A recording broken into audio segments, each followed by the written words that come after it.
Fiixee yaadaa irra deddeebiidhaan tokkummaan faarsinu sabaa himaan sababnee tuqnee wal aarsinu jaarmiyaan maqaa Oromoo gareen dhaabbii siyaasaa waltajjiin waloo madhaamu keessaa fo'ee siyaasa. Kunis sunis tokkummaa dhaamu itti jiraatee moon agarree dhangaa gamtoomni sooratu jaalalli biqilee magarree. Kompiitara afaan tuttuqnee jechoota wal simsiifnu xumura waraqaa cittuutti tokkummaa nuti himsiifnu. Kobbeenis yoo sararte qubeessaan mataan haqaa dhoksaa gamtoomni jiru hubannaan lateen dhaqa. Hacuucamaan umrii qaataa yaa'insa yaada gate marabbaa fi marartee gandatti waadaa hate.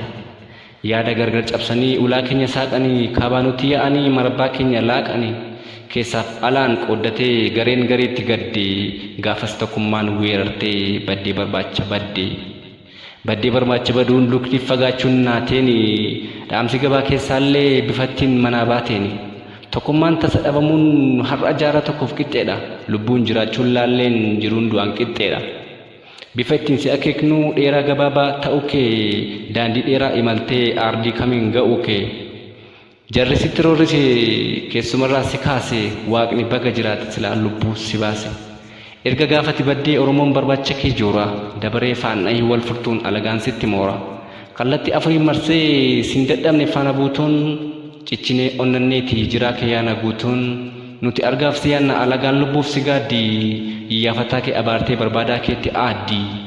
Faanni kumaaf kitilaa si bira gahuuf kaatee gufuu daandirra maqsuuf lubbucha lubbuu siif laate. Akka nuti barbaannu nurra alagaatu beeka hattuu wajjin barbaaduun barbaadamaaf barbaadaa jeeqa.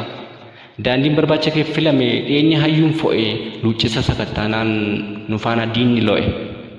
Xurreechi saaxilamnaan jijjiiruun dirqama ta'e siyaasni bilchinatti ceenaan dhoksaatti ba'e.